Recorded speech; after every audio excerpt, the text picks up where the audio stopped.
Philadelphia. I'm Philip John Nymark, the founder of the IFA Foundation International, and welcome to yet another iteration of the weekly Ifascope.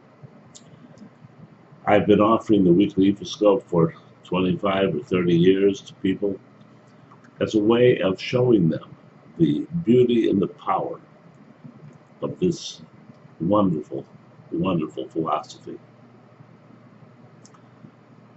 It doesn't answer every question, but it answers a whole bunch. Every question can be answered, I suppose, with the individual readings that people get and the individual problems which they face. But here we examine the attitude of people to these problems and to these occurrences which will occur in the course of the coming week. Certainly with the thousands of people that subscribe or listen or watch the Ifascope, there are going to be different things. Some people are going to get a new job and some people are not going to get a new job. Some people are going to have a new girlfriend and some people are going to lose, a relationship, etc., etc.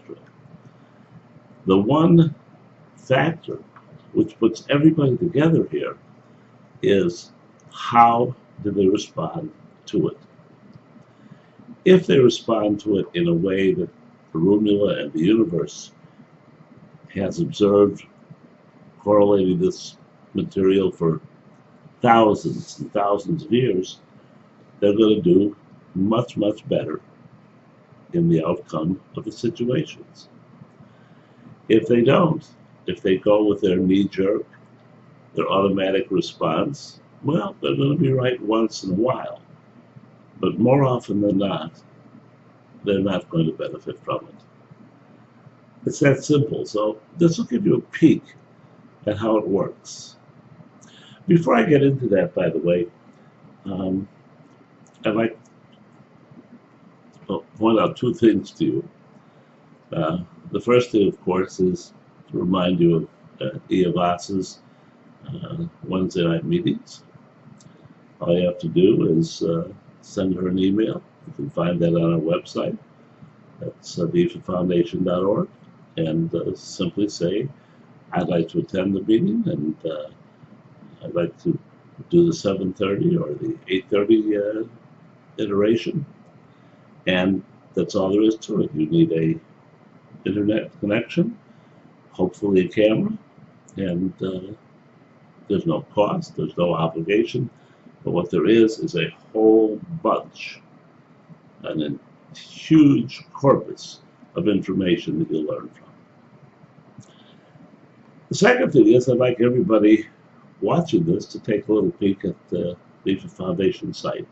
We've begun to make those definitive differences, which we make approximately every 5 to 10 years, as we metamorph into a new realization, a new understanding of the power of what we have. And I think we're going to find that the basis for our change and our changes in the upcoming months are going to have tremendous, tremendous impact on the validity of your abos, your initiations, your contacts, everything that you have to do with the foundation. It's that simple. At any rate, this week, the Ifascope calls for Ogunda Iwari. Ogunda on the everyday side is a sign about not allowing yourself to be distracted. Stay focused. Doesn't matter whether it's friends, family, whether it's your own boredom, whether it's your laziness, whatever it is. It's not a time for allowing others or yourself to get in the way of correctly finishing the business which you've started. And on the emotional, spiritual side, it's a matter of contemplation, of making sure that your options and that your actions are going to be correct. It's the measure twice, cut once theory of the seamstress or the tailor, so that I don't appear too sexist. And it would all be great, except that this energy comes like this. It comes severely off path. What can I tell you?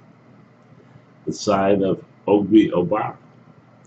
Ogbi saying that on the everyday temporal side, we're likely to have too much going on. I mean, I know it's the holidays. I know it's the Christmas season. I know we've just gotten done with Thanksgiving. But Ifa is about self-discipline. It's about having a good time, having fun after you get your work done, after you do the things that are important, after you see the longer term. And boy, we're not doing it this week. On the emotional spiritual side, we're not doing it either. We need to be more assertive. There are decisions that need to be made that we're not making. And it's better to make them now than to put them off into the future. If we don't, the likelihood is going to be a negative impact on our family. And part of that is because we're not being empathetic enough to what our family issues are, to what they need, to what they think about. Even if we disagree, you have to get these things out into the public.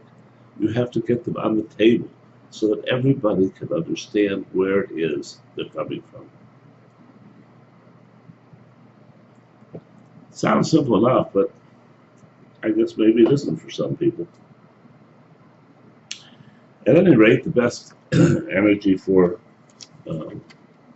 placing the Odu from here to getting it back in the kilter, as it were, is an offering to Shango.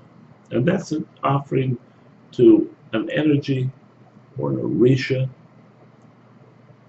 of strategy, of thinking out a way to make everybody happy, including ourselves, so that we can go forward, so that our family can be together.